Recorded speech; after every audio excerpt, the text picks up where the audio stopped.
Imaginez que tout ce que vous percevez, tout ce que vous croyez être la réalité, ne soit qu'une illusion savamment orchestrée par votre propre esprit. Et si la matière elle-même n'était qu'une vibration, une énergie en perpétuelle transformation, modulée par votre conscience. La physique quantique nous l'enseigne. Au niveau subatomique, une particule n'existe pas tant qu'elle n'est pas observée.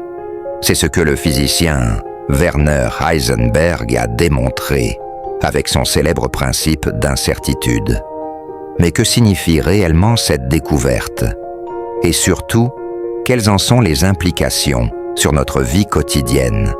Pour comprendre, plongeons dans l'infiniment petit. Prenons un atome, l'unité fondamentale de la matière. À première vue, c'est une structure solide, avec un noyau entouré d'électrons en orbite. Mais à y regarder de plus près, ces électrons ne sont pas figés. Ils existent sous forme de probabilités, une sorte de nuage énergétique, jusqu'à ce qu'un observateur vienne perturber leur état incertain. C'est uniquement à ce moment-là que la particule se matérialise. Ce phénomène vertigineux soulève une question fondamentale.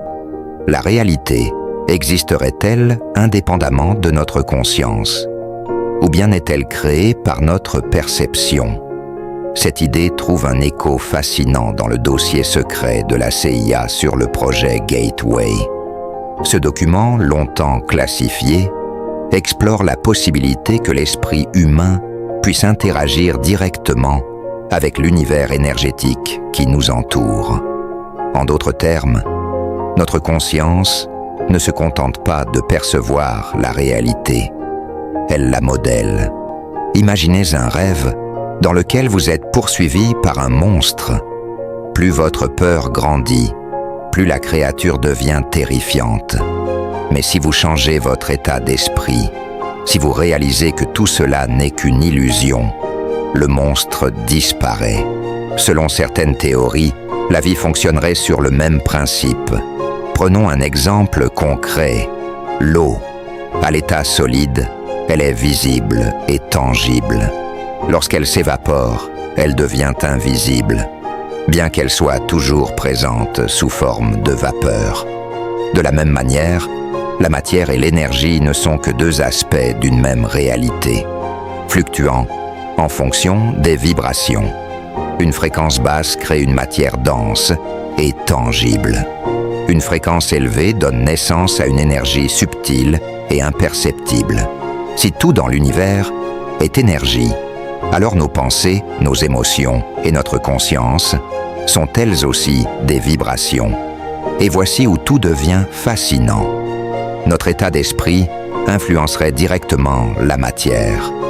Autrement dit, notre perception du monde conditionne la réalité que nous expérimentons.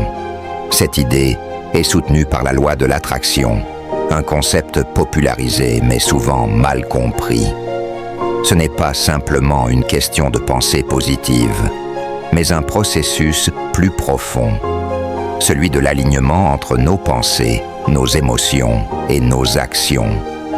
Ce que nous ressentons intensément finit par se manifester dans notre existence.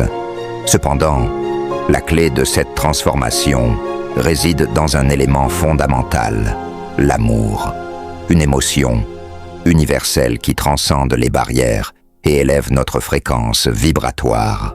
À l'inverse, la peur et la colère nous enferment dans une réalité limitée, comme une cage invisible que nous avons construite nous-mêmes. Alors, comment reprendre le contrôle? En modifiant notre perception, en élevant notre conscience, en cultivant des émotions positives. Ce n'est pas une simple théorie spirituelle, mais une compréhension profonde de la nature de la réalité. Et maintenant, la révélation finale. Si la réalité est modulée par notre conscience, cela signifie que nous sommes les créateurs de notre propre existence. Chaque pensée, chaque émotion façonne le monde qui nous entoure. Alors posez-vous cette question. Que voulez-vous vraiment créer? Si ce sujet vous fascine, sachez que le dossier Gateway de la CIA est accessible en ligne. Vous pouvez aussi retrouver des ressources en français pour approfondir cette incroyable exploration de la conscience et de la physique quantique.